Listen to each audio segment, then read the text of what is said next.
J-2, la fièvre monte chez le peuple rouge et bleu. Dans 48 heures, on saura. Et la première manche du match le plus important de la saison donnera un début de réponse à la question que nous nous posons tous depuis le tirage au sort de ce 8e de finale de la Ligue des Champions. Le meilleur PSG de l'RQSI, même formidablement renforcé par les arrivées tonitruantes de Neymar et Mbappé, est-il capable d'éliminer une des plus grandes institutions européennes, si ce n'est la plus grande, le recordman absolu de l'épreuve, 12 victoires, l'invincible qui a remporté 3 des 4 dernières finales, l'équipe qui pendant cette période a été considérée par beaucoup comme la meilleure du monde.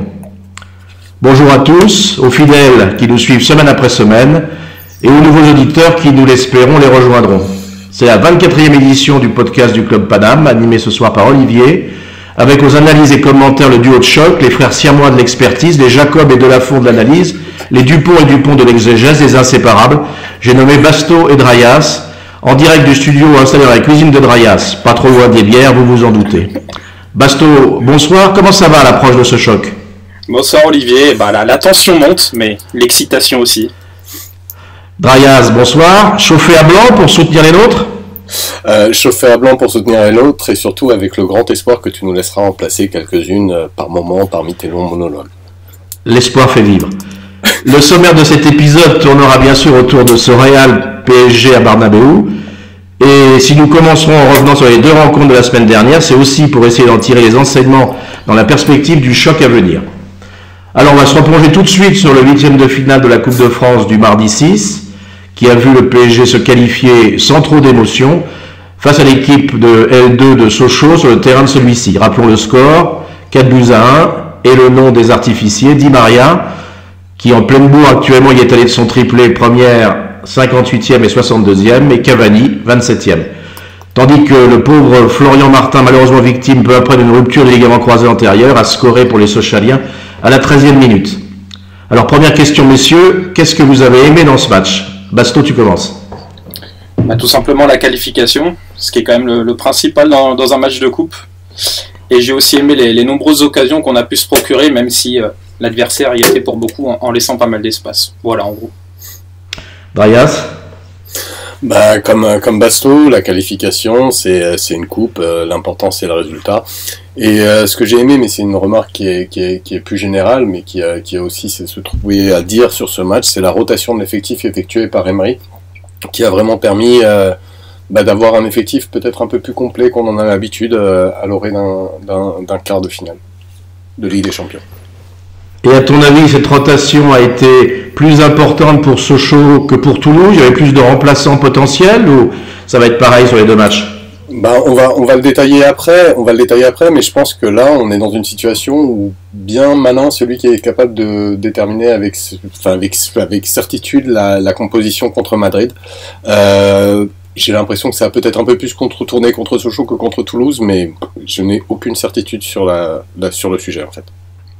Basto, ton avis sur cette rotation? Je pense qu'elle a été effectivement un peu plus complète contre Sochaux, et contre Toulouse on a remis certains en forme qui n'étaient pas là contre Sochaux car absents. Comme la Sanader, bien sûr. Comme le Celso surtout.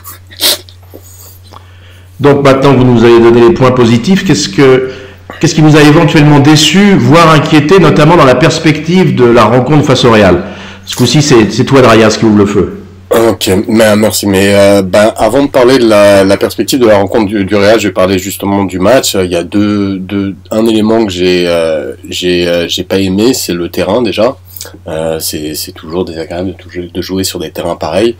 Et j'ai pas aimé d'une manière générale l'attitude de l'équipe qui était moins concernée que par Sochaux. On sentait Sochaux bien plus remonté. On était à quelques jours après la fameuse fête de Neymar. Et ça a pu se ressentir, notamment par un milieu qui était complètement aux fraises. Que ce soit Lassana Diarra qui n'avait pas les jambes et qui était en pleine recherche de second souffle, ou Marco Verratti qui clairement avait toujours quelques grammes dans le sang et ne s'était pas remis de cette fête. On avait une distance qui était un peu compensée entre le milieu de l'attaque par rapport à d'autres matchs avec l'apport de Draxler, mais comme derrière lui il n'y avait personne, c'était vraiment pas la fête du slip dans l'organisation du terrain et de l'organisation de l'équipe sur le terrain. Mais ça c'était plutôt valable en première mi-temps, non?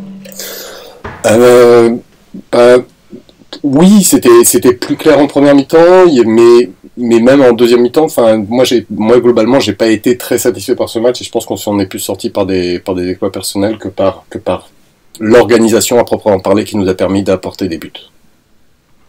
Basto, tu as quelque chose à ajouter par rapport à ces déceptions? Oui, au-delà du but encaissé, j'ai pas aimé le match de notre défense. Pour moi, aucun des quatre n'a fait un match complet. Certains ont été bons avec la balle, certains ont été bons défensivement, mais personne n'a fait un match complet dans les deux sens. Et j'ai pas aimé la pauvreté de notre jeu collectif, avec peu de recherche de l'homme libre, qui est, même quand il était démarqué, souvent bien d'ailleurs, qui était Draxler, et peu de construction réussie. Bon, l'état du terrain est aussi un paramètre à prendre en compte, mais j'ai vu une recherche basique de la profondeur et du jeu sur les ailes surtout. Et par rapport au match du Real, un problème récurrent qu'on a, c'est vraiment le problème du trio du milieu sans la balle, avec des gros problèmes structurels qui emmènent des situations de sous-nombre constant et des lignes qui sont trop espacées. Je mettrais quand même un gros bémol à ce que tu dis, notamment au niveau du milieu, avec, comme je le disais, un Verratti qui avait encore des milligrammes d'alcool dans le sang et un Lassana Diarra qui clairement était pas en forme. Du coup, je parlerai pas d'organisation défaillante, mais de défaillance des individus pour le milieu. Je suis d'accord sur ce match, mais je trouve que c'est un problème récurrent, quel que soit le trio aligné. D'où, si je fais un parallèle avec le match qui arrive à Madrid, ce serait ma grosse inquiétude. Mais comment tu l'interprètes, puisque justement ce ne sont pas des individus qu'on peut mettre en cause, c'est un problème d'organisation globale, c'est un problème d'appels qui ne se font pas suffisamment clairement devant, c'est un problème de mauvais soutien de la ligne défensive. Comment tu interprètes ça? Pour moi, c'est surtout un problème d'alignement du trio au milieu, qui sont souvent sur la même ligne, et on a peu de recherche de mettre un joueur entre les lignes, donc peu de recherche de ce que j'appelle l'homme libre pour aller créer des triangles et pour aller créer des situations de surnombre. Pour moi, c'est un peu paradoxal parce que quelque part sur ce match, on avait justement l'homme libre qui nous fait défaut sur plusieurs matchs, mais j'ai l'impression que en fait, notre problème par rapport au milieu, c'est qu'on n'a toujours pas le sentiment d'avoir un milieu type, d'avoir trouvé la réponse adéquate, en dépit d'avoir des forces qui peut-être nous permettraient d'en avoir trouvé une, d'où l'interrogation, est-ce qu'Emery est capable de trouver la réponse avec cet effectif, alors que peut-être qu'elle existe, et le fait qu'il n'ait pas trouvé la réponse, parce qu'il y a des fois où effectivement on a un homme qui est bien placé, mais il y a les deux de derrière qui font n'importe quoi, on a des fois où effectivement, comme le disait Basto, on a les trois joueurs qui restent bas avec le fameux 7+3 qui est pas aussi vulgaire qui pouvait l'être en octobre, mais qui est quand même, qui pointe le bout de son nez.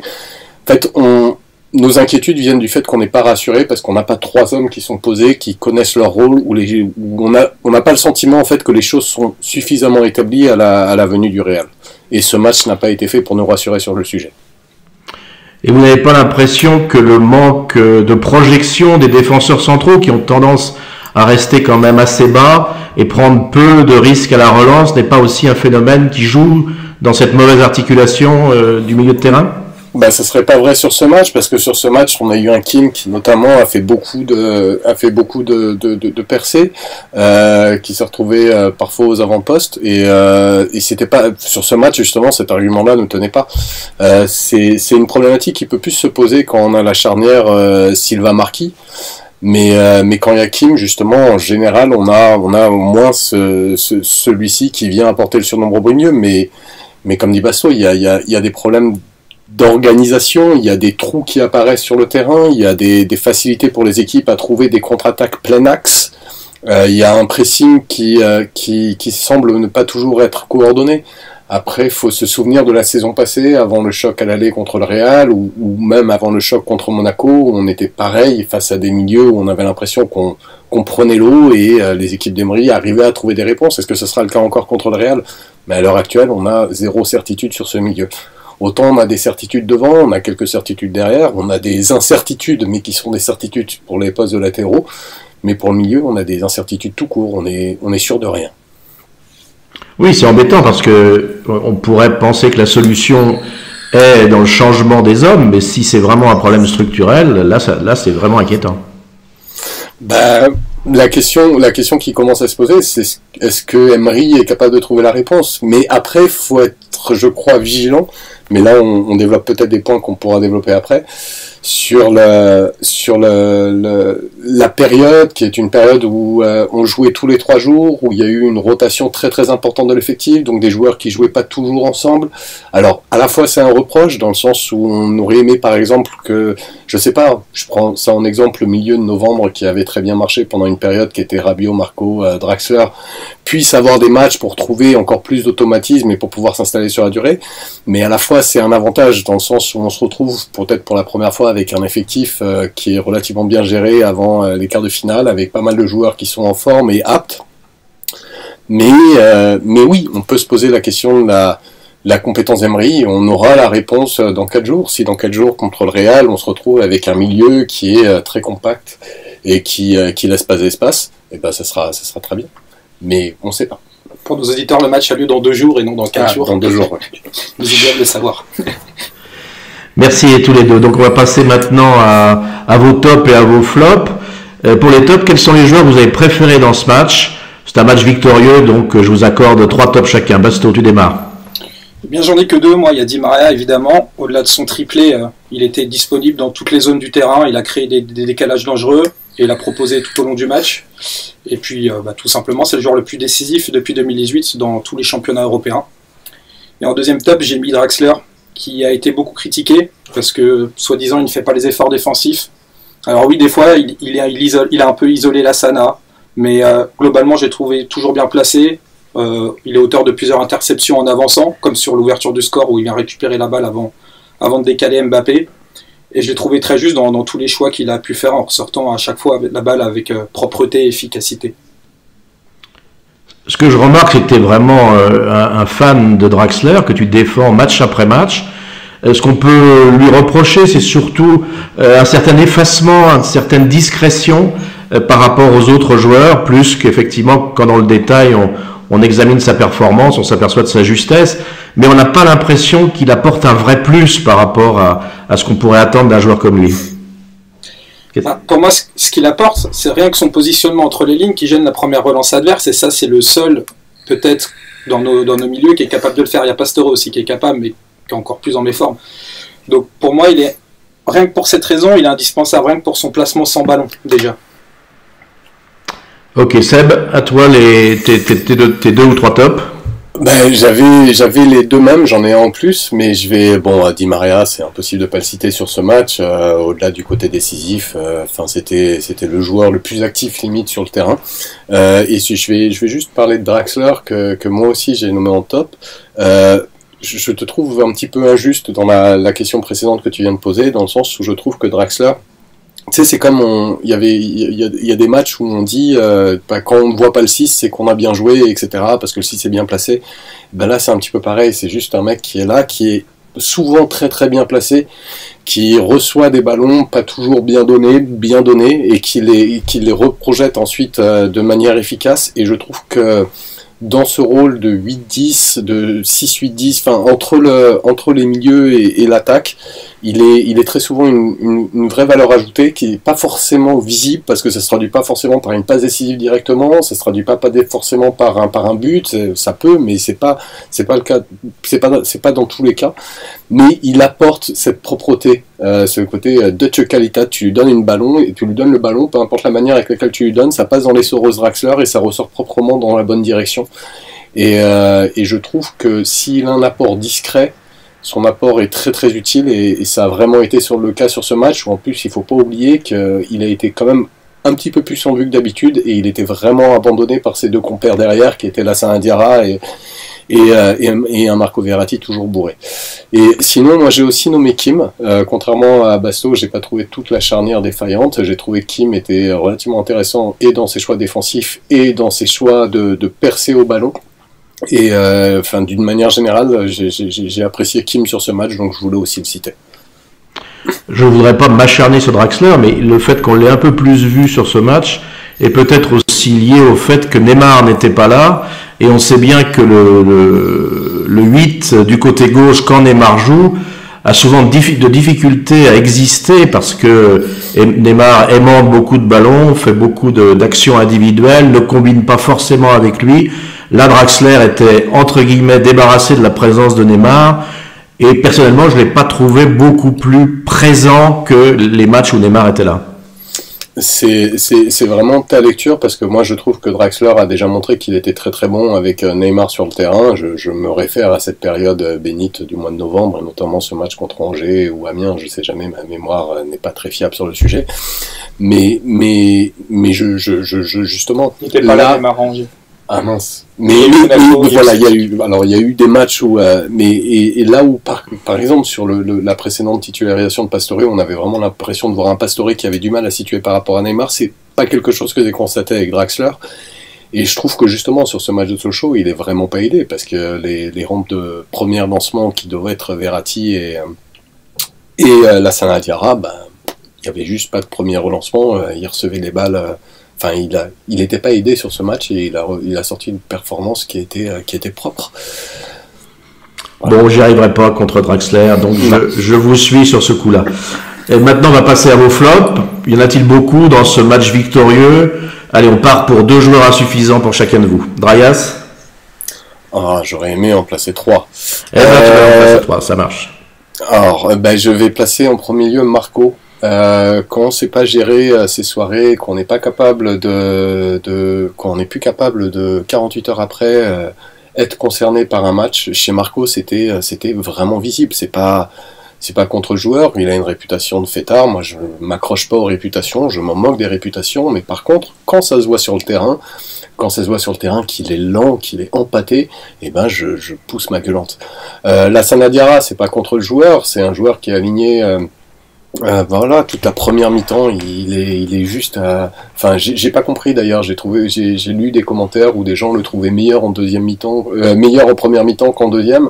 Il a été bon les 3 premières minutes, de la 3e à la 40e minute, il est dans la recherche de son souffle, il sait pas où se placer, il se cache, dans ses interventions, il est soit en retard, soit c'est marrant, il intervient pas, mais il lève les mains comme s'il avait intervenu pour montrer à l'arbitre qu'il a pas fait faute. Enfin, on comprenait pas son jeu. Et c'est pas contre le joueur, c'est juste que le joueur était vraiment pas prêt. Et enfin, j'aimerais nommer Meunier.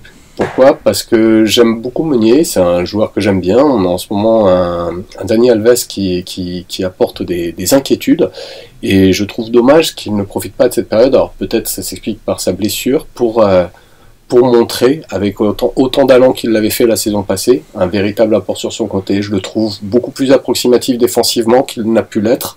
Ça n'a jamais été une flèche défensive, mais il défendait avec intelligence, et j'ai du mal à retrouver cette intelligence dans le placement.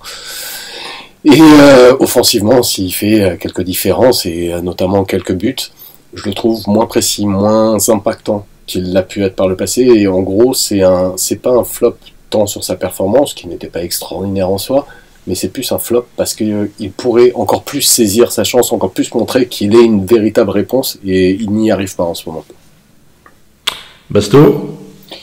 Bien, moi j'ai deux flops qui sont en commun avec Seb, donc je vais juste rajouter des petites précisions. J'ai aussi Verratti, mais que j'ai trouvé un peu meilleur en seconde mi-temps, où il commence à créer des décalages, notamment son 1-2 avec Draxler, puis son décalage pour Di Maria sur le 3e but.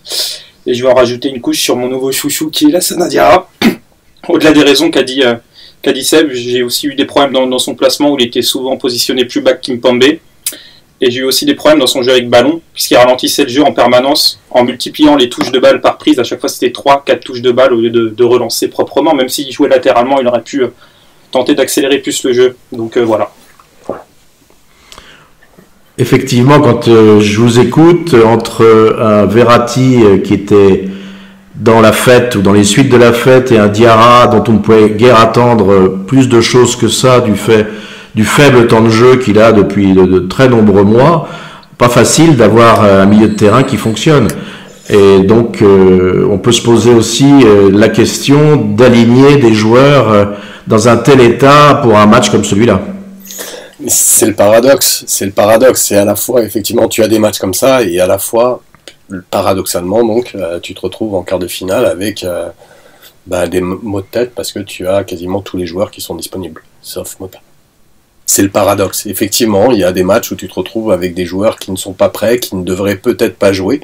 Il y en a un autre pour le match après, on y reviendra. Mais à l'arrivée, t'as tout ton effectif de disponible, alors que les autres saisons, on ne faisait pas forcément ça, et rares ont été les fois où en quart de finale, on se disait pas « Ah merde, il y a un tel qui est blessé, ah merde, il y a un tel qui est blessé ». Et s'ils sont pas prêts, c'est peut-être le genre de match pour leur lancer et leur donner du temps de jeu, justement. Enfin, pas pour Verratti, mais au moins pour la Sana. Verratti, c'est un cas particulier. Savoir jouer avec quand sortir alors qu'on n'est pas capable d'assumer et que ça joue sur notre corps et que ça se voit sur le terrain, je trouve que c'est une faute grave. Alors, on a pas mal critiqué la communication du PSG ces dernières semaines, à la fois de par l'environnement, mais aussi par la réponse pas toujours adaptée qu'a été capable d'apporter le club. Et là, je ne sais pas si vous partagez mon avis, mais je les ai trouvés assez bons, à la fois dans les déclarations d'après-match, où Thiago Silva est venu, alors que l'équipe avait été accusée justement en raison de l'anniversaire de Neymar, d'avoir la tête plus à la fête qu'à Sochaux, d'avoir méprisé Sochaux, etc. Et là, il est venu très calmement de dire que une équipe qu'on respecte, c'est une équipe contre laquelle on joue à fond et qu'on bat. Et j'ai trouvé que ça, c'était bien. Comme j'ai trouvé très bien le fait que tout le vestiaire ait signé un maillot pour le malheureux Martin, sorti sur une civière et qui a été opéré du genou 6 mois après. Est-ce que le PSG commencerait-il à comprendre comment il faut communiquer? Qu'est-ce que vous en pensez? Oui, je suis plutôt d'accord avec toi sur ces deux cas. Puis on marque dès la 30e seconde, donc on montre direct qu'on était là et qu'on n'allait pas se foutre de leur gueule, même si derrière il y a eu quelques comportements un peu plus discutables. Quant au maillot signé, le PSG a souvent été classe avec ses adversaires, a souvent laissé les recettes de match. Unai Emery avait invité l'entraîneur l'année dernière, je ne sais plus de quel club amateur on avait battu en quart de finale, mais il l'avait invité au camp des loges pour toute une journée pour discuter tactique, méthodologie. Donc là-dessus, on a souvent été classe.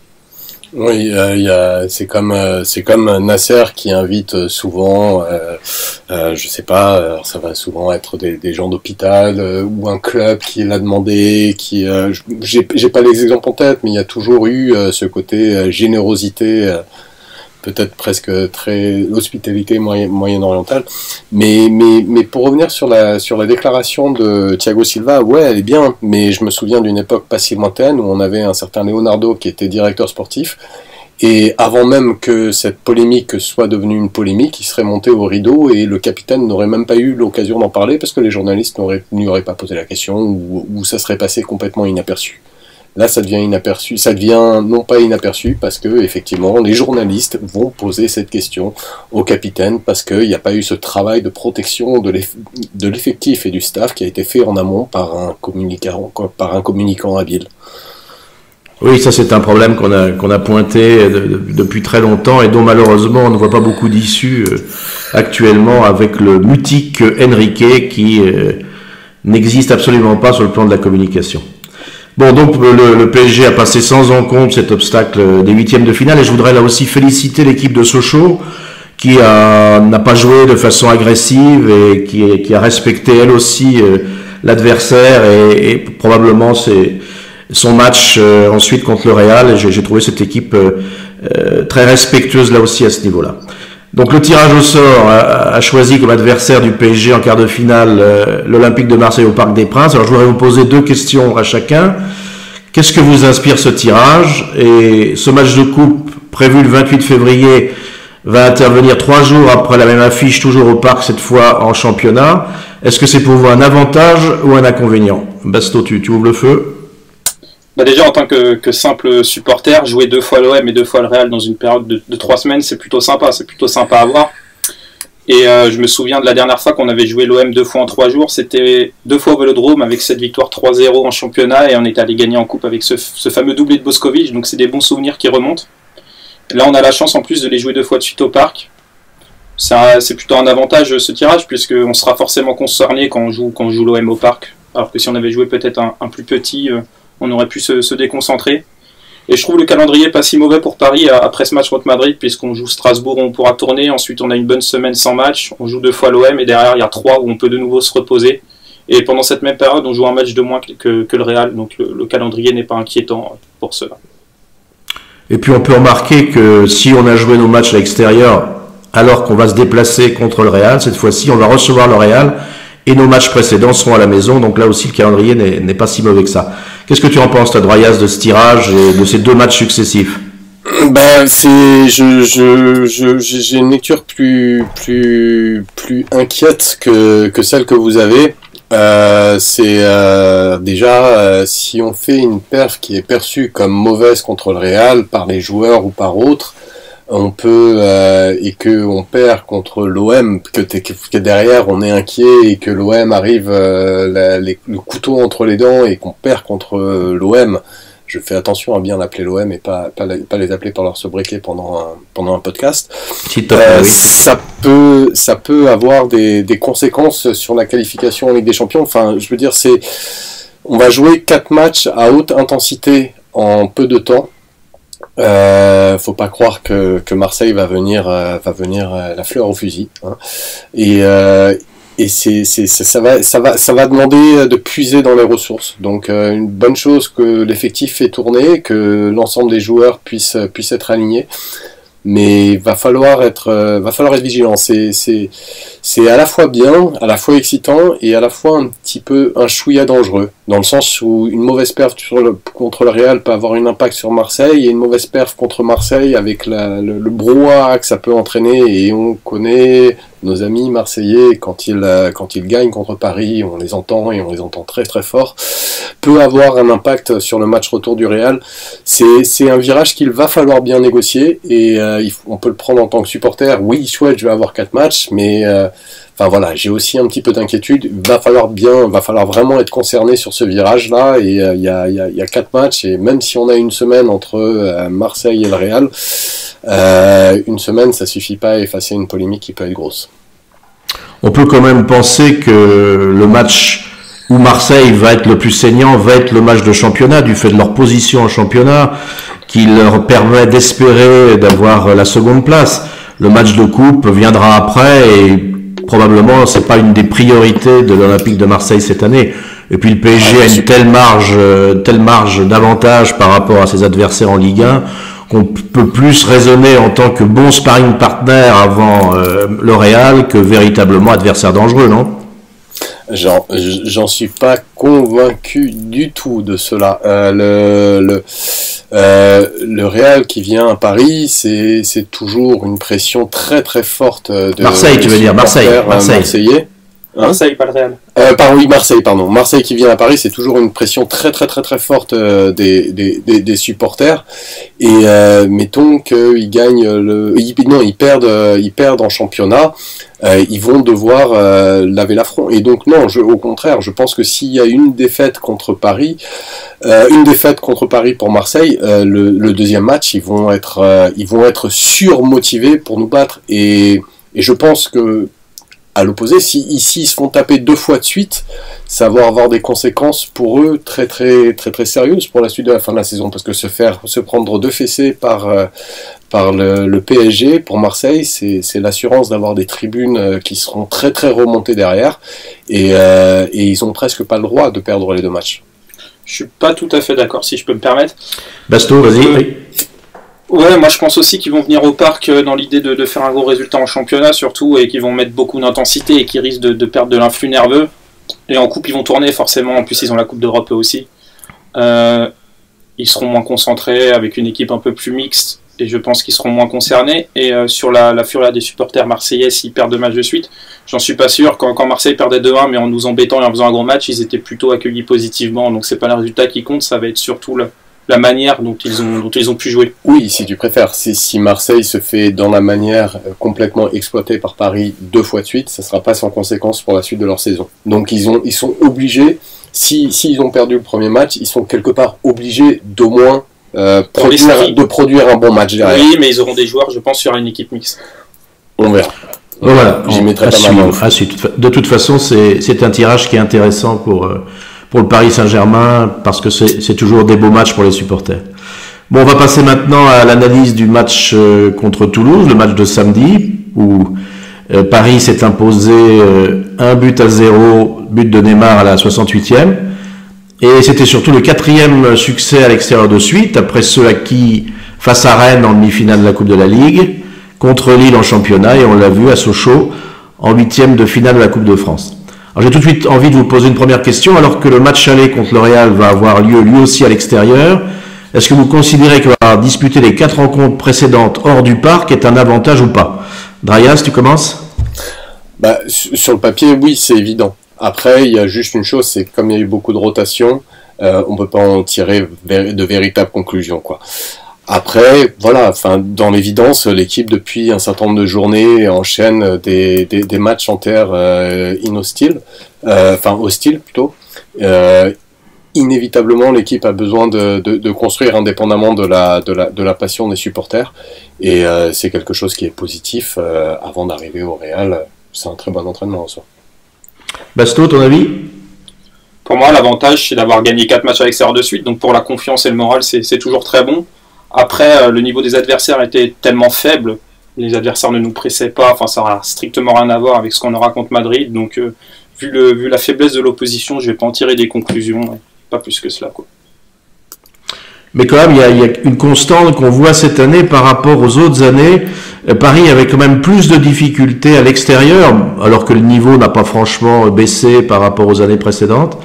Et là, on a l'impression que les matchs à l'extérieur ne lui posent pas plus de problèmes que ça. Vous voyez comment cette évolution? C'est faux, puisque l'année dernière, en championnat, on prend qu'un point de plus à domicile qu'à l'extérieur. Donc en championnat, c'était pas le cas. Le problème se pose dans les gros matchs à l'extérieur, dans les grosses confrontations. On a toujours le même problème cette saison, comme on a pu le voir à Munich, Marseille ou Lyon. D'accord. Darius? On a nos défaites et 2 matchs nuls à l'extérieur, alors qu'à domicile, on aligne les victoires. Il y a quand même une différence, ne serait-ce que dans les scores. Les scores cette saison, oui, l'année dernière, beaucoup. Ah oui, non, mais cette saison. Ah, cette saison. Mais cette saison, les scores sont beaucoup plus forts à domicile, et je trouve que à l'extérieur, oui, si on marche bien, mais ça reste beaucoup plus poussif, quoi. Ok, on va passer maintenant à ce que vous avez aimé dans ce match. Basto? J'ai aimé la solidité défensive qui a été retrouvée sur ce match, puisqu'on a laissé très peu d'occasions et d'opportunités à Toulouse. Les rares occasions ou situations qu'a pu avoir Toulouse, c'était avant tout sur des erreurs individuelles. Mais collectivement, on était bien mieux à la perte de balle avec des lignes qui étaient beaucoup plus resserrées.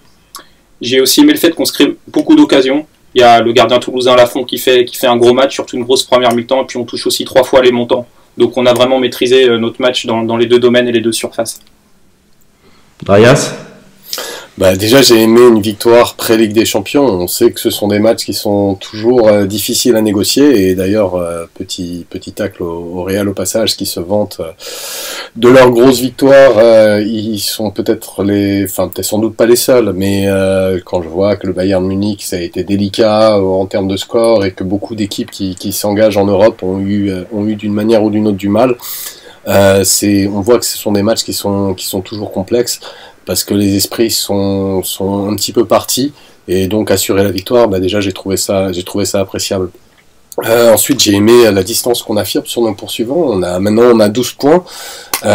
C'est pas encore définitif, c'est pas encore complètement plié, mais bon, 12 points en 13 journées, on va dire que si on maintient ces 12 points la prochaine journée, on sera quand même très très bien. Il faudrait perdre plus d'1 point par journée pour ne plus être champion. Et j'ai aimé le milieu, si ce n'était pas Rabiot en relayeur gauche en première mi-temps, ça aurait été très bien. C'est indépendamment de la titularisation ou non de Rabiot. En plus, on a eu un Rabiot qui était vraiment aux fraises. Et enfin, j'ai aimé la tête de gondole qui est au niveau et qui est concernée, ce qui est de relativement bon augure pour le Real. On a l'impression, quand on compare le match de Sochaux et le match de Toulouse, même si les scores sont différents, que le contenu a été nettement meilleur face à Toulouse, plus maîtrisé. Et vous interprétez ça comment? C'est les hommes en place, ou c'est l'enjeu un peu différent, ou c'est la fête de Neymar un peu plus loin?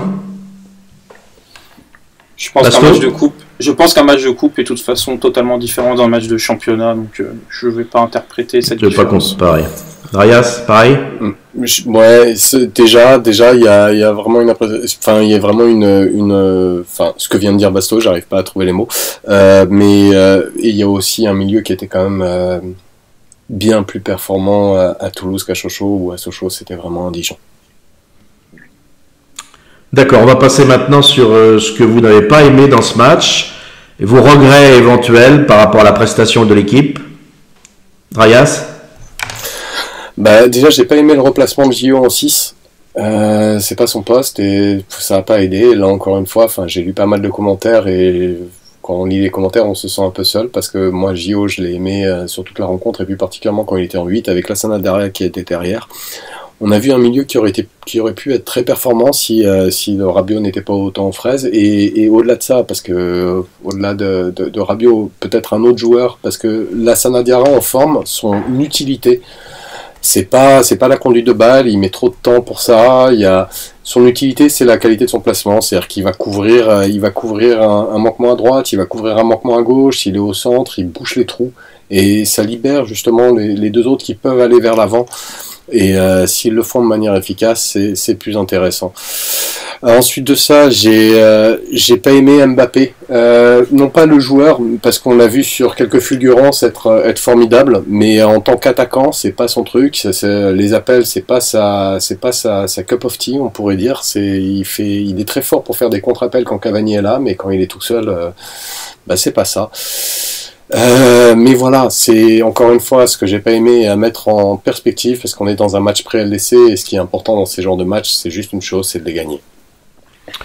Mais pour Mbappé, tu penses pas que c'est plus la position d'avant-centre dans laquelle il n'est pas à l'aise que l'absence de Cavani? C'est exactement ce que j'étais en train de dire. Par contre, pardon si j'ai pas été clair, c'est vraiment ça. C'est que Mbappé, quand il est avant-centre, il est pas capable de faire les appels que par exemple un Cavani qui excelle dans ce domaine est capable de faire. Pour l'instant, on sent que peut-être qu'à Monaco c'était le cas, mais à Paris il n'a pas trouvé sa vitesse de croisière dans un rôle de pur neuf. Il est bien plus à l'aise sur l'aile, ou peut-être si on imagine un 4-4-2, allez savoir, en deuxième attaquant, mais en seul attaquant, il a vraiment du mal. Je mettais pas en cause le joueur, je mettais en cause son positionnement. Voilà, son rôle. Basto, toi, tu as d'autres choses à ajouter sur les points négatifs du match?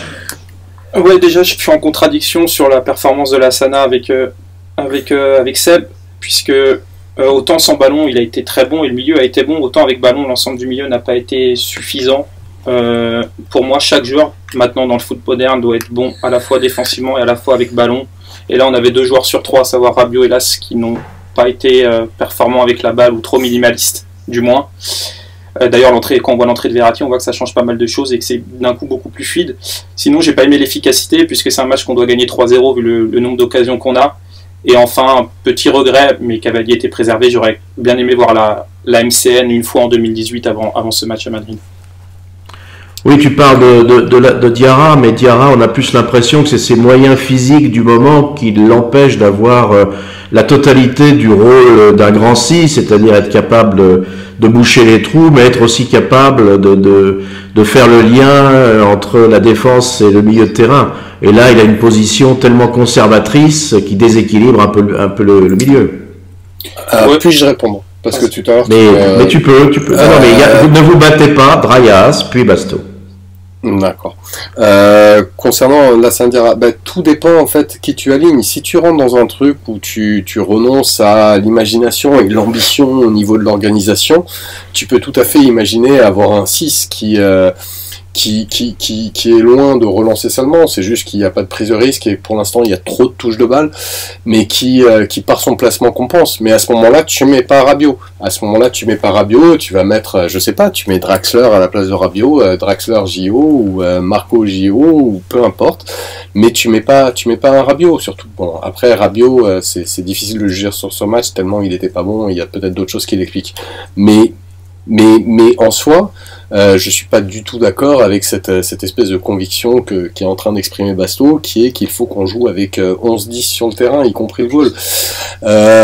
Il peut y avoir un joueur qui, à partir du moment où il assure des relances propres, peut permettre une bonne circulation de la balle à 2 joueurs qui ont un profil un peu plus offensif, parce que tu peux te permettre, si par son placement et l'intelligence de son placement, il permet aux 2 autres de monter plus, et donc on peut avoir 2 joueurs plus offensifs, et avoir quelque chose de cohérent. T'es pas obligé d'avoir un 6 qui va te faire une passe décisive pour pouvoir exister. Là-dessus, il y a une espèce de systématisme qui me déplaît fortement. Bon Basto, je t'autorise à répondre comme il se doit à cette attaque frontale. Ouais, surtout que c'est une caricature absolument nauséabonde. Je n'ai jamais dit qu'il fallait jouer avec 11-10, loin de là. Je dis qu'une équipe, même une équipe qui subit, doit avoir des joueurs qui font le minimum dans ce domaine. Je pense par exemple à l'Inter de Mourinho, qui était une équipe qui vraiment subissait et jouait sans possession à le compte, mais qui alignait quand même un milieu Mota, Cambiasso, Sneijder.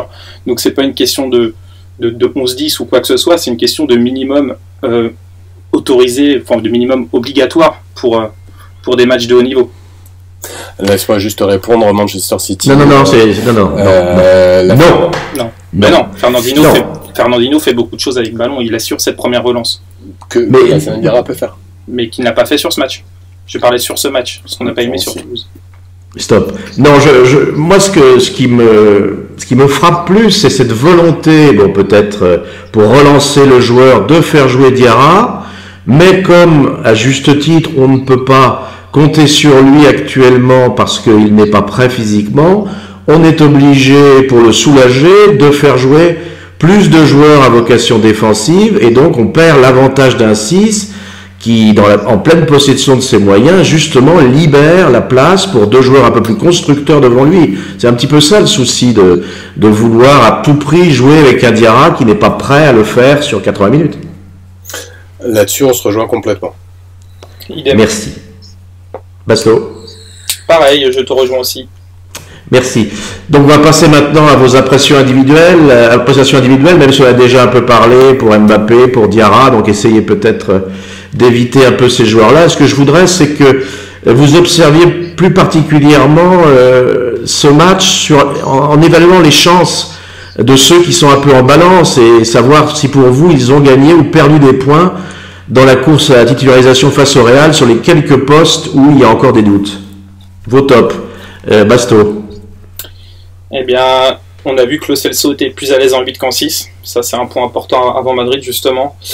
Il commence à être bien placé en rôle de 8, ce qu'il n'était pas au début. En 6, il a toujours des problèmes dans ce domaine, mais en 8, il a vraiment trouvé la bonne carburation, il a un bon placement, des bons retours. Puis dans le jeu, il n'a jamais eu trop de soucis, mais il oriente bien, il crée les situations. C'était vraiment le milieu le plus actif et un des meilleurs joueurs sur le terrain. Et en second top, c'est évidemment Neymar, qui n'avait pas joué Sochaux. Là, c'était sa répétition avant Madrid, et je l'ai trouvé vraiment très bon, que ce soit collectivement, où il a souvent très bien trouvé Yuri dans le bon tempo, puis individuellement, hein, quand il allait soit aider le milieu, soit à l'origine de quasiment 3/4 de nos occasions. Il ouvre le score tout seul, même si le but finalement a été attribué contre son camp. J'ai vu ça tout à l'heure, donc le but ne lui est pas accordé, mais bon, il le provoque quand même tout seul.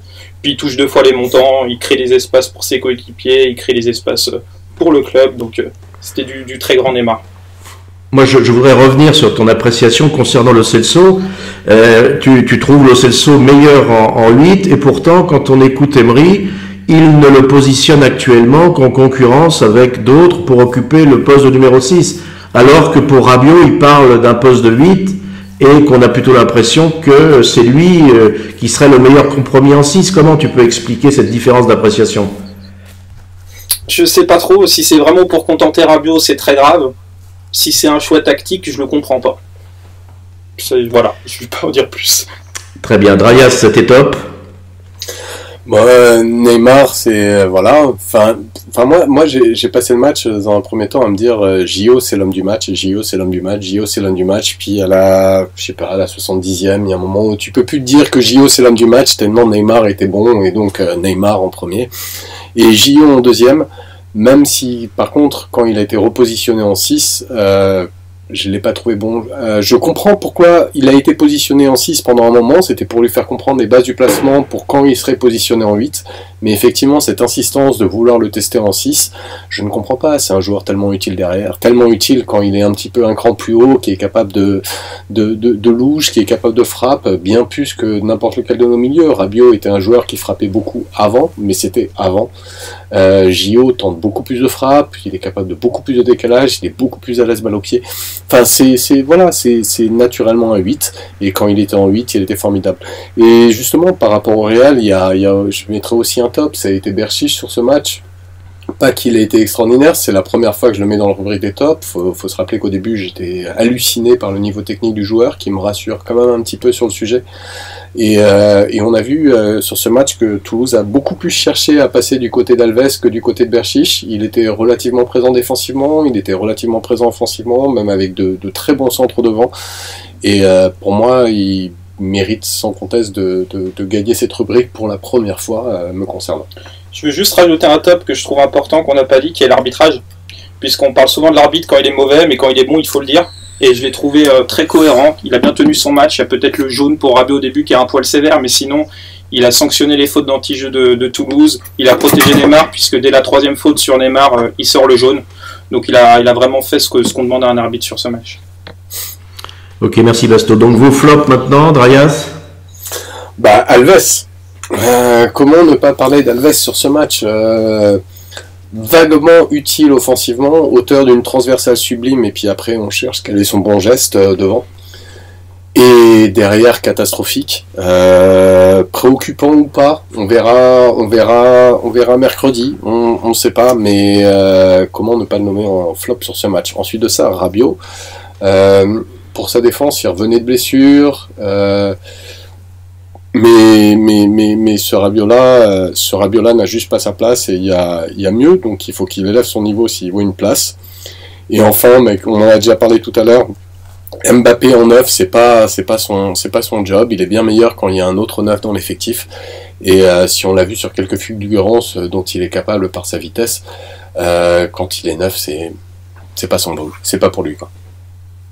Alves, quand tu vois que n'importe quel joueur de Ligue 1 un petit peu rapide lui met une valise à chaque fois, ça devient véritablement préoccupant. Tes flops, Basto, s'il te plaît? Eh bien, Rabiot pour les mêmes raisons qu'a dit Drayas, et Alves aussi. Et je vais rajouter une petite chose sur Alves, c'est qu'avant il venait aider Verratti ou le relayeur droit pour jouer à la construction, et maintenant c'est le relayeur droit qui est obligé de venir aider Alves par rapport à ses défauts défensifs. Merci à tous les deux. On va maintenant passer au gros plan de cette émission qui ne peut être que l'avant-match contre le Real. C'est le moment de nous projeter sur ce match qui va arriver dans 2 jours, avec une première problématique qui concerne la composition. Donc c'est un sujet sur lequel l'équipe du Club Paname a phosphoré un petit peu hier, et vous pouvez retrouver les compos de chacun sur le site leclubpaname.fr. J'aimerais d'ailleurs dans un premier temps que vous nous rappeliez qu'est-ce que vous aligneriez contre le Real, et en nous donnant succinctement l'explication de vos choix. Basto.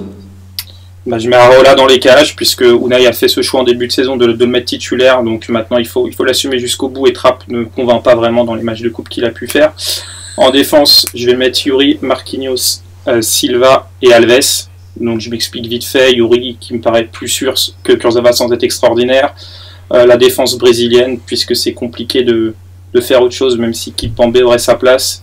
Et Alves pour son expérience, on espère, puisqu'un gros Alves est forcément meilleur qu'un gros Meunier, mais on espère qu'il le fera sur ce match-là. Au milieu, je vais mettre Rabiot en sentinelle avec Verratti et Draxler. Comme j'ai pu l'expliquer en début de podcast, il faut pour moi un profil 10 qui est capable de se placer entre les lignes, d'où mon choix de Draxler. Et devant, je mets Cavani, Neymar, Mbappé. Pourquoi Mbappé plutôt que Di Maria? Puisqu'il faut se baser sur les points faibles du Real, qui est de jouer dans le dos de Marcelo, et ils ont du mal quand on multiplie les appels et contre-appels, et avec Cavani et Mbappé, c'est une grosse force pour nous. Oui, c'est une belle compo. Moi, ce qui m'inquiète un petit peu, c'est qu'il y a pas mal de choix par défaut, comme celui du gardien et comme celui des 2 arrières latéraux, et c'est ce qui rappelle les gros trous que nous avons dans l'effectif cette année. À toi, Drayas. Il y a relativement peu de différence, peut-être au niveau des justifications. Alves, je le mets parce qu'il connaît l'adversaire. Si on a un joueur qui connaît le Real Madrid pour l'avoir affronté de nombreuses fois, c'est lui. Alors on pourrait dire la même chose de Di Maria, mais Alves les a affrontés de nombreuses années, il connaît l'ensemble des joueurs de l'effectif, sauf peut-être les tout nouveaux. C'est Areola, la justification qu'a dit Basto quand il dit que Trapp est moins rassurant dans les matchs de coupe, je ne partage pas cet avis. Je trouve pas rassurant, pas moins rassurant. Je trouve Trapp, alors peut-être pas rassurant, mais je le trouve plus rassurant qu'Areola. Mais en effet, à partir du moment où on a donné sa voix à un joueur, ça serait incompréhensible de changer au dernier moment. Pour Draxler, pareil, Draxler, Rabiot, Marco, pour moi c'est le milieu qui offre le plus de garanties. Il faut juste que Rabiot évite de faire comme il fait certaines fois, à jouer trop haut devant avant d'être pris par son entraîneur à la mi-temps. Et enfin devant, pour moi c'est plus close entre Mbappé et Di Maria. Di Maria offrirait certains avantages qu'offre Mbappé, Di Maria les offrirait aussi. Mais je crois dans Mbappé et je crois surtout à son côté décisif en Ligue des Champions. S'il est accompagné Cavani, il a montré l'année dernière avec Monaco qu'il se ratait pas sur les matchs de Ligue des Champions. Donc j'aurais du mal à m'en passer pour ce match. Donc des compos assez semblables. Une différence essentielle, c'est que moi la charnière, excuse-moi Olivier, la charnière c'est Kim Marquis. Pourquoi je mets ça? Parce que Kim l'année dernière j'ai apprécié son visage après le drame et j'ai apprécié le match aller qu'il a fait. Je trouve que c'est un joueur qui sait élever son niveau lors des grands rendez-vous. Il offre une garantie justement d'apporter cet homme de plus au milieu de terrain parce qu'il perd souvent balle au pied. Et je pense que s'il y a une problématique de gestion mentale, de défaillance, alors bien sûr on peut compter sur certains cadres qui ont été recrutés pour ça, mais je pense qu'en Kimpembe on a un homme qui est prêt à faire face aux situations et qui ne se cachera pas. Donc je mets Kimpembe moi. Ok. Bon bah ça c'est des compos de supporters et on peut penser que celle d'Emery va être très différente. Et c'est pour ça que je vous demande de vous projeter un petit peu dans la peau d'Emery et de me dire qu'est-ce que vous pensez qu'il va aligner contre le Real mercredi. Basto. Je pense pas que sa compo soit très différente de celle qu'on a donnée. Je pense qu'on connaît 10 joueurs pour moi. On connaît le gardien, on connaît la ligne de défense, on connaît la ligne d'attaque et on connaît des milieux qui seront Rabiot et Verratti. L'hésitation qui se pose, c'est entre Lassana, Gio et Draxler qui sera le troisième milieu. Et là j'ai peur parce que rien que le fait d'hésiter avec Diarra, pour moi c'est déjà hallucinant. Parce que même en pleine possession de ses moyens, aligner un duo Las plus Rabiot, ça me semble suicidaire. Si on veut jouer haut, si on veut relancer vite sous pression, avoir ces deux-là ensemble, ça me paraît contradictoire avec ce qu'on voudrait faire. Et personnellement, j'en fais des cauchemars la nuit de ce duo-là, donc j'espère qu'Unai ne les transformera pas en réalité. Arias. Contrairement à ce que vient de dire Basto, j'ai beaucoup moins de certitude sur le 11 qu'on va mettre Emery. Moi, je vois 3 joueurs sûrs. Alors, effectivement, Areola est presque sûr. Mais des joueurs sûrs à 100%, j'en vois que 3. C'est Neymar, Verratti et Cavani. Et pour le reste, il y a eu trop de rotation dans tous les sens qui font, et trop de gens qui disent ci, qui disent ça, qui font que je ne suis sûr de rien. Il y a des 95% sûrs. On pense à Areola, on pense à maintenant Berchiche qui a vraiment gagné sa place face à Kurzawa. On pense peut-être à Rabiot parce que l'historique. Mais je ne saurais pas. Comme Basto, je suis tout à fait d'accord que pour moi. Alors après, il y a une problématique qui est de couvrir l'axe gauche, mais qui devient de moins en moins vrai avec Berchiche, qui est de plus en plus cohérent sur ça. Donc avant, c'était un vrai argument pour Rabiot d'être sur le terrain. Mais effectivement, l'association Las-Rabiot, pour moi, n'est pas bonne. On a deux joueurs qui sont trop limités au niveau de l'organisation offensive pour vraiment en faire partie. Rabiot n'est vraiment utile que quand il se projette au niveau de la surface. Quand il est dans l'entre-deux, il n'est pas si bon que ça, il passe souvent vers l'arrière. Et je sais, en fait, pour répondre, pardon, je me suis emballé. Pour répondre à la question, je ne sais vraiment pas quelle composition il va aligner. Bah écoute, cette interrogation me permet de relancer vers une question qui me semble devoir se poser depuis qu'Emery a été recruté, alors qu'il s'était présenté comme un entraîneur très impartial qui ferait jouer à fond la concurrence. On s'aperçoit qu'il y a des choix qui ne correspondent pas toujours à ce que l'on voit sur le terrain, en particulier à la forme du moment. Alors est-ce que vous pensez que ces choix viennent de son analyse propre et qu'il les assume, ou vous pensez qu'il est sous influence, que ce soit de son vestiaire, de ses dirigeants? Et en corollaire, est-ce que dans ce cas, l'arrivée d'Enrique a pu changer quelque chose sur sa liberté de choix dans sa composition d'équipe? Qu'est-ce que vous pensez de tout ça? Basto. Je pense que 95% des entraîneurs ne sont pas libres. Tu es forcément sous influence des leaders de ton vestiaire. Même si Unai avait par exemple envie de sortir Alves ou Silva, je pense qu'il ne pourrait pas le faire.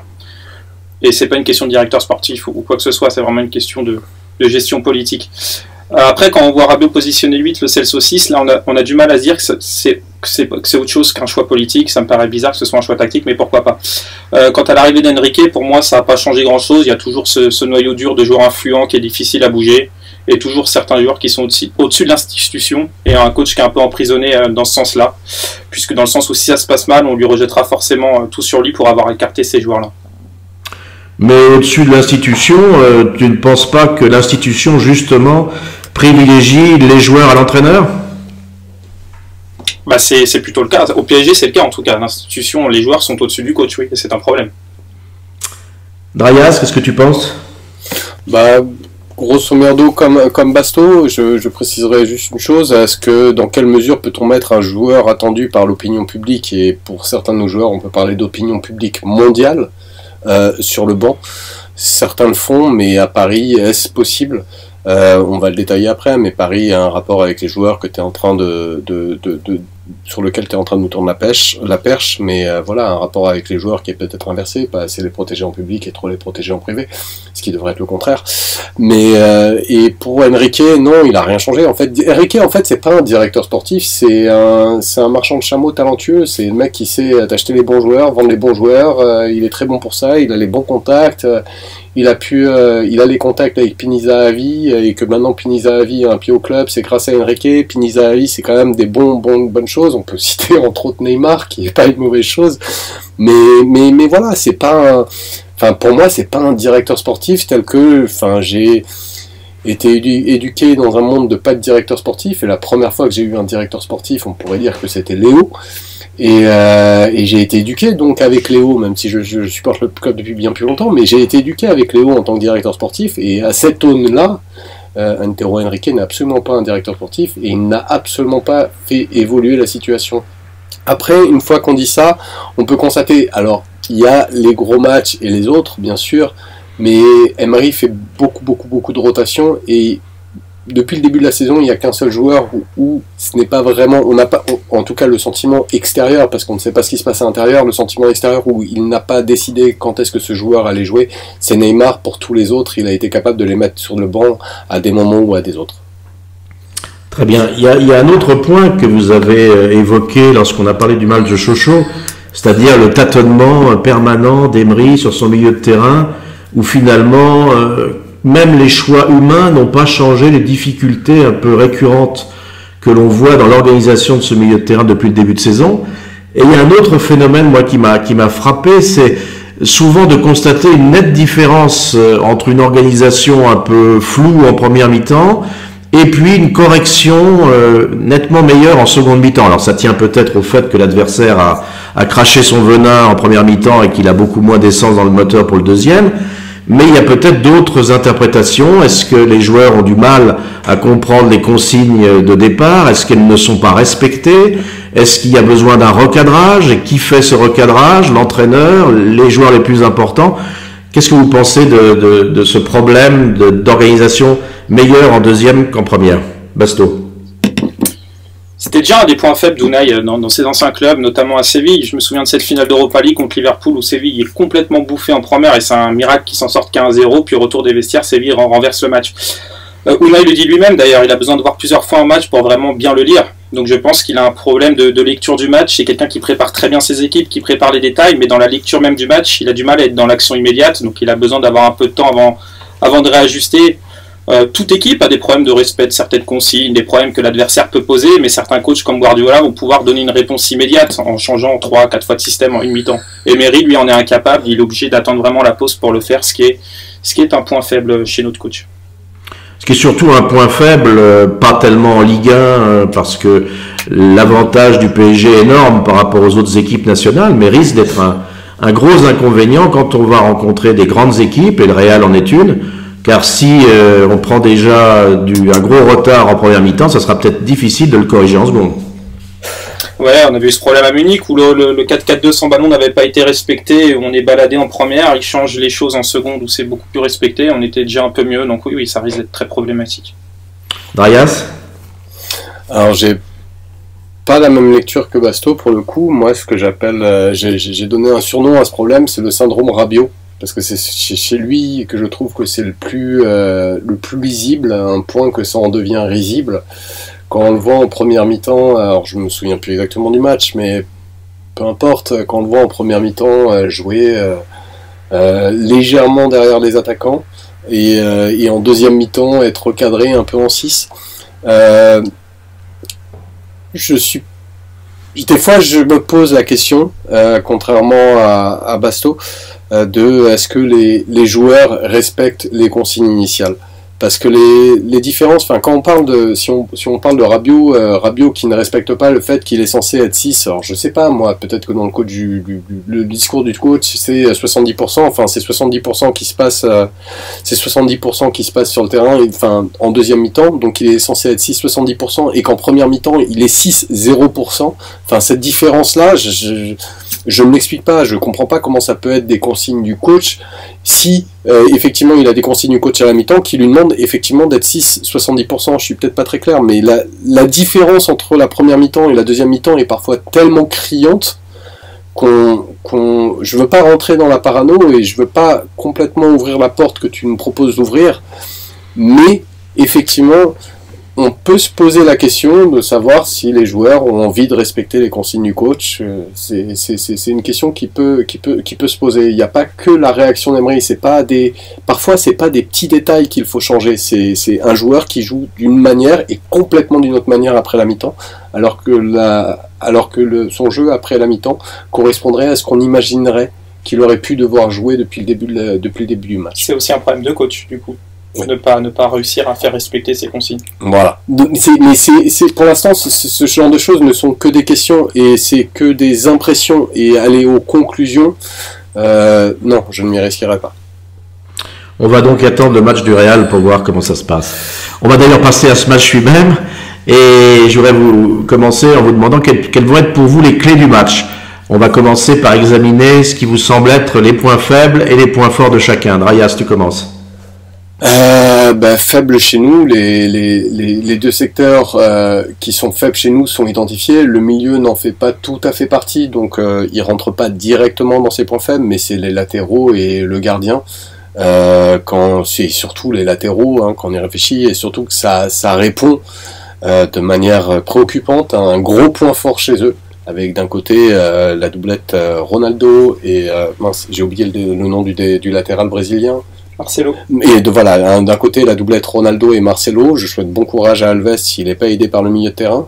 Et de l'autre côté Bale, alors par chance Carriavals ne sera pas là, mais rien que Bale qui a été apparemment préparé aux petits oignons, titularisé de temps en temps, qui peut-être arriverait en super forme avec même un petit coup d'intox à un moment qui a failli être lancé, qu'il ne serait pas prêt, blablabla, qui face à Berchiche est très inquiétant. Après, chez eux, faut prendre en compte qu'ils sont en apnée. Il y a trop de doutes. Ils sont sous une pression qui est sensationnelle.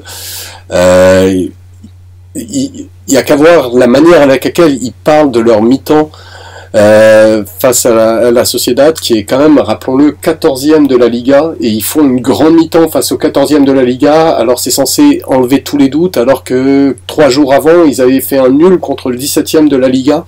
Enfin, il y a qu'à voir la manière avec laquelle ils s'en vantent, la manière avec laquelle ils le font, la manière avec laquelle ils le mettent en avant, pour savoir qu'il y a une vraie inquiétude dans cette équipe quant à leur niveau de jeu, à leur capacité. Et je mettrais en point faible aussi ces jeux leur milieu, notamment la doublette Modric-Kroos qui va juste un peu moins vite que l'année dernière. Je trouve Modric, à chaque fois que je le vois, plus empâté, moins rapide dans ses transmissions, alors que c'est la première qualité de ce joueur, au-delà de son apport, c'est ce joueur qui est extraordinaire, qui a pendant très longtemps été mon joueur préféré, la qualité de son impact défensif, mais c'était ses transmissions d'une rapidité précise et d'une rapidité d'aigle, et on le sent un peu moins rapide. Kroos, on le sent pareil, un peu plus lourd, et je pense que leur milieu est moins présent. Et enfin, comme faiblesse chez eux, il faut relever l'absence de Carriaval, qui est un vrai bon point pour nous. Pour parler des forces chez nous, je nommerai la MCN. Si notre milieu c'est la lancée, cette MCN fait mal, faut voir comment se sentira Cavani, si on a le Cavani contre Arsenal ou si on a le Cavani du début de la saison. Mais cet MCN est capable de marquer des buts. On a un Neymar qui est habitué à ces grands chocs, qui en vivait souvent quand il était en Espagne, qui est habitué à être décisif en Ligue des Champions. On en sait quelque chose. Et on a une charnière qui, je crois, sera très très bonne. Voilà, au niveau de nos forces. Merci Darius. Basto, pour toi, les points faibles, points forts de chaque équipe? Pour moi, les deux équipes ont des points faibles qui sont assez comparables. Il y a la faiblesse des latéraux. Bon, à Paris, on les connaît, on en a parlé. Et il y a la faiblesse des latéraux à Madrid. Effectivement, Carvajal n'est pas là. Ils sont obligés de mettre un défenseur central de formation avec Nacho. Et on a un Marcelo qui est catastrophique cette saison, qui se fait très souvent prendre dans son dos. Et quand on sait qu'il aura Mbappé face à lui, ça peut faire très mal. Il y a un autre point faible commun qui est le jeu de transition, qui est parfois compliqué dans les deux équipes. Que ce soit les transitions défensives où ils sont souvent pris à la perte de balle, ou même dans les transitions offensives où le jeu est parfois assez basique. Pour moi, le point fort du Real, ce sera la capacité à vite jouer sur les ailes. Il faudra être attentif là-dessus, mais c'est vraiment leur jeu, c'est de vite écarter sur les ailes, donc il faudra être très très attentif. Et contrairement à Seb, moi je mets en point fort leur milieu. Oui, cette saison il est beaucoup moins bon, mais si ce trio est à son niveau, c'est peut-être le meilleur trio du monde, avec une complémentarité exceptionnelle et les trois joueurs qui savent tout faire, aussi bien dans l'harcèlement, l'agressivité, que le jeu avec ballon, les premières relances sous pression, etc., etc. Et pour Paris, le point fort, ce sera le trio d'attaque, évidemment. Non, Darius. Là, il faut qu'on avance un petit peu. Donc moi, je voudrais... On entend des bruits dans les communications de Zidane en particulier, qui montrent bien dans quel état est le Real, puisqu'il envisage de changer un peu sa manière de jouer et annonce une équipe extrêmement groupée, extrêmement vaillante au harcèlement pour pouvoir développer du jeu de contre. Alors, vis-à-vis de cette opposition que peut-être on n'attendait pas forcément dans une équipe qui domine l'Europe depuis 3 ans, est-ce que vous pensez que le PSG doit adapter son jeu ou bien essayer d'imposer le sien? Et quel type de jeu dans ce cas-là? Un jeu de possession ou un jeu de contre? Basto. Pour moi, déjà, je crois absolument pas que le Real jouera, comme ça a été dit dans la presse, que ce soit le marquage individuel ou le fait d'attendre. J'y crois pas. Pour moi, on doit jouer notre jeu, notre plan de jeu, on doit le respecter, quel que soit celui de l'adversaire. Le meilleur moyen de contrer ce Real, c'est de les agresser haut, de jouer le contre de manière active, en pressant l'équipe en bloc. Ça devra partir des centraux qui vont devoir prendre des risques et sortir de leur zone de confort. Il va falloir éviter de subir le moins possible au milieu pour bloquer notamment le jeu des latéraux. Et dès qu'on aura récupéré la balle, essayer d'exploser vite dans le dos des défenseurs adverses avec notre trio d'attaque. Darius. Alors, je voulais juste dire à Basto que oui, à leur meilleur niveau, il n'y a pas de doute, c'était un milieu idéal, mais ce milieu idéal, ça fait un petit moment qu'on l'a pas vu. Pour moi, le système, c'est le Barça qui a montré la clé, comment jouer face à ce Real. Faut compter sur le fait, à mes yeux, qu'ils peuvent dégoupiller, qui peuvent, voilà, c'est une bête blessée qui est cassée, qui essaye de regagner de la confiance, qui essaye de regagner de la foi, et si jamais ils y arrivent pas, si jamais ils plantent pas leur but à la 2e minute comme ils ont pu le faire face à un pauvre 14e de Liga, ils vont avoir du mal. Et je pense que oui, la réponse va être dans le jeu de contre, mais après tout dépend de quel milieu on va aligner, parce que c'est bien beau d'avoir la MCN, il faut être capable de la lancer. Quand je prenais l'apologie avec le Barça, mais elle est pas innocente. Le Barça a suivi contre le Real, mais leur milieu c'était Busquets, Rakitic et Iniesta, il me semble, sur ce match-là. Et voilà, c'est un milieu qui a su défendre, mais qui a su y aller. Je pense qu'il faut être un roseau qui ne rompt pas, tout simplement. Ça doit être la stratégie du match. On va jouer en terre inhostile, le public sera là, un public qui normalement est passif, mais là qui a vraiment peur, donc le public sera là. Ça sera vraiment une terre inhostile, donc il faut être le roseau qui ne rompt pas. Et si on ne rompt pas, à la 60e minute, il y a vraiment moyen qu'il dégoupille. Très bien, donc quel doit être l'objectif du PSG sur ce match aller? Gagner ou alors ne pas hypothéquer ses chances pour le retour? Ainsi, le fait de recevoir change-t-il quelque chose? Et la mauvaise passe du Real doit-elle également modifier l'approche du match? Qu'est-ce que vous en pensez, Basto? Je pense que le cauchemar de tout le monde serait d'être éliminé dès le match aller, une grosse défaite, et on n'y croit même plus, ce serait vraiment affreux. Donc le plus important, c'est de ne pas hypothéquer les chances. Et en soi, une courte défaite en marquant à l'extérieur, par exemple une défaite 2-1, ce serait pas forcément plus négatif qu'un match nul, un partout, puisqu'on sait qu'on n'aime pas trop gérer les scores, et on a pu le voir par notre passé sous QSI. Et oui, recevoir un retour est clairement un avantage. Déjà les stats, même si des stats le montrent, l'équipe qui reçoit au retour gagne les 2 tiers du temps, je crois. Et puis nous à domicile, où cette saison on n'a que des victoires, et la plus petite par 2 buts d'écart, donc on a une vraie force, on est sûr de nous au Parc des Princes. Donc oui, voilà, ne pas hypothéquer les chances au match aller pour ensuite les achever au match retour. Je pense que ce sera le meilleur scénario possible. Darius ? Pour moi, les objectifs, c'est simple, c'est peu importe la victoire, le match nul ou la défaite, mais la chose importante, c'est qu'il ne faut pas qu'on perde par plus d'un but d'écart et qu'on marque au moins un but là-bas. Si on atteint ça, pour moi, ce sera bon, et effectivement, le plus important, et même la seule chose importante, c'est de ne pas hypothéquer notre chance au match retour, parce qu'au match retour, on a un véritable avantage en jouant à domicile. Et enfin, j'aurais tendance à dire, il ne faut pas s'adapter au Real, mais au fait de jouer à une bête blessée. Enfin, il faut vraiment comprendre que le Real joue sa saison sur ce match. Enfin, c'est sur le match aller-retour, mais c'est sur ce match où ils jouent à domicile, où ils ont l'impression d'avoir le levier le plus important. Et c'est pas le Real qu'on va jouer, c'est une bête blessée qui a besoin de se prouver quelque chose, qui va nous rentrer dedans, mais avec une intensité assez folle. Et voilà, va falloir s'adapter à ça, à ce contexte particulier de ce Real qui est éliminé de la Coupe du Roi, qui ne sera pas champion, alors ils ont la chance avec un Valence qui a marqué le pas récemment, mais qui pourrait, si ce Valence n'avait pas marqué le pas récemment, il serait déjà 5e de Ligue 1, alors peut-être avec un match de retard. Enfin, on a un Real qui va vraiment être mal. Donc il va falloir s'adapter à ça, pas au Real, mais à la bête blessée. Juste une petite modif, Valence c'est 3e, c'est Villarreal qui a je confonds avec Villarreal, pardon. Alors toute proportion gardée, on a quand même l'impression d'avoir 2 équipes qui ont les mêmes forces et les mêmes faiblesses. C'est-à-dire une ligne d'attaque extraordinaire, capable de porter l'équipe, capable avec des capacités de contre formidables, mais des incertitudes à la fois défensives et au milieu de terrain. Est-ce qu'on ne risque pas d'avoir un match très tactique où personne ne va vouloir se livrer de crainte de se faire contrer? Basto. J'en sais rien. Je rejoins l'interview de Cavani à Marca ce matin qui, lui, voit un match plutôt fermé où il pense qu'il y aura peu de buts, mais derrière, il dit, mais après, c'est un match et on ne sait pas ce qui va se passer. Et je pense que c'est clairement le cas. On peut s'attendre à tout scénario possible. Donc, je ne vais pas m'aventurer sur un pronostic du déroulement du match. Darius ?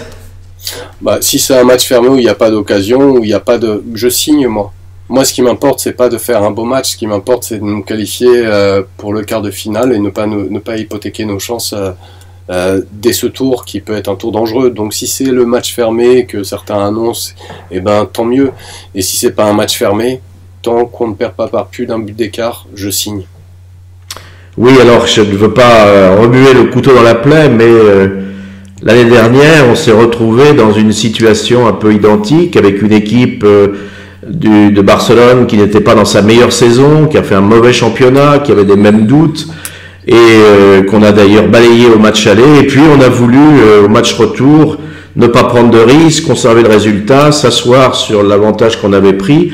Et puis finalement, on n'a pas été capable de résister à la pression barcelonaise. Est-ce qu'on est une équipe, le PSG de cette année, capable justement de gérer un match pour conserver ses chances au retour? Basto. La grande différence, c'est que le match retour sera au parc, tout simplement. Oui, mais il faut garder quand même un résultat. Il faut éviter de prendre des buts. C'est pour ça que je disais qu'un 1 partout serait peut-être à la limite meilleur une défaite de 1 serait peut-être limite meilleure qu'un 1 partout, puisqu'une défaite de 1 n'hypothéquerait pas nos chances et on serait dans l'obligation de marquer au match retour. Donc moi je préfère être limite un peu derrière pour ensuite garder notre force qu'être le cul entre deux chaises en ne sachant pas s'il faut garder ce but à l'extérieur ou s'il faut continuer à attaquer. Darius, est-ce que le PSG d'Emery est l'Inter de Mourinho capable de subir et d'arrêter toutes les attaques adverses? Bien sûr que non. Merci. Donc, par le passé, on le sait, un des défaillances du PSG était plutôt de l'ordre psychologique. Et on a vu, face à des gros matchs, face à des grands enjeux, face à une grande pression, cette équipe qui est pourtant composée de joueurs d'expérience, de joueurs qui ont vécu des grands championnats, des grandes victoires, des grandes compétitions internationales, perdre un petit peu de sa capacité à maîtriser ses nerfs. Alors, est-ce que vous pensez que c'est lié au club, c'est lié à l'environnement du club, c'est lié à l'entraîneur?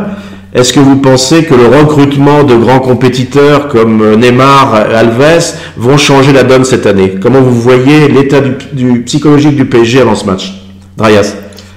Alors, je vais d'abord commencer par un retour sur le passé et parler de Barcelone et la question, est-ce que Unai en était responsable? Bien sûr qu'il en était responsable, mais c'était pas le seul et il faudrait presque faire un podcast entier sur cette question, tant les responsabilités ont été, mais je veux dire, il y a une partie immergée de l'iceberg qu'on a vue qui laisse supposer une partie submergée de l'iceberg qui était immense, les réservations, enfin les reprises de renseignements pour réserver des places pour la finale, l'épisode de la pizzeria, ce qu'on apprend dans le livre de Molina où ils se retrouvent face à une ville où ils ont perdu le match presque en étant dans le quart. Enfin, il y a tout un tas de choses et ce match a ce côté d'irrationnel et je pense que ce match n'est pas forcément un bon curseur.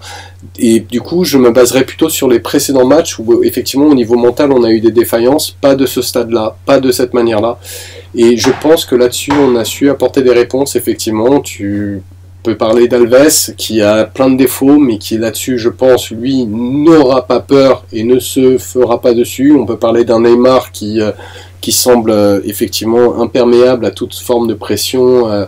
De ce type-là, et c'est pour la raison pour laquelle moi j'aimerais aligner un Kimpembe qui est quelqu'un qui n'a pas froid aux yeux, qui a son inexpérience pour lui, mais qui a aussi une manière de se tenir qui fait qu'il n'aura pas peur. C'est-à-dire que effectivement, ce match contre Barcelone nous a mis à tous un immense doute dans l'esprit. Je pense pas qu'on est sujet à revivre ce même genre d'aventure. Mais je pense qu'il faut mettre le maximum de chances de notre côté et c'est pour ça que je suis un avocat de la titularisation de Kimpembe pour ce match aller. Merci. Basto? Oui, moi pareil, je pense que le coach a forcément une part de responsabilité quand sur plusieurs matchs à l'extérieur, les faits se reproduisent. On a vu Marseille, on a vu Lyon, on a vu Munich, Barça. Bon, c'est une habitude malheureusement au PSG. Maintenant, évidemment, tout ne repose pas sur le coach. Je pense que l'absence d'un Leonardo qui prenait la pression sur lui manque beaucoup. Il y a une communication négative à l'approche de ces gros matchs et il y a un problème hiérarchique organisationnel dans notre club pour pouvoir protéger le groupe. On aurait pu penser que l'arrivée de Neymar ou Alves pouvait changer les choses, mais quand je vois Neymar craquer en prenant un rouge à Marseille et quand je vois Alves craquer sous la nervosité en prenant un rouge à Lyon, c'est que le problème est plus profond et qu'il va falloir se poser les bonnes questions. Merci à tous les deux. On va pas tarder à conclure ce podcast, mais notre cher Jimmy nous en voudrait si nous ne nous lancions pas dans le délicieux danger du pronostic. Alors je vais vous demander quel est le vôtre pour mercredi, Basto. 2-1 pour le Real Madrid. Drayas. J'avais dit la même chose, mais du coup je vais faire un petit peu différent. Je vais dire 3-2 pour le Real. D'accord, donc une victoire par moins d'un but d'avance qui effectivement préserverait toutes nos chances au match retour. Il ne reste plus... Et moi, deux partout. Je pense quand même qu'on va être capable de marquer suffisamment pour ne pas laisser espérer le Real au retour. Il ne reste plus maintenant qu'à prendre congé en vous donnant rendez-vous jeudi pour un spécial Ligue des Champions au lendemain de ce match.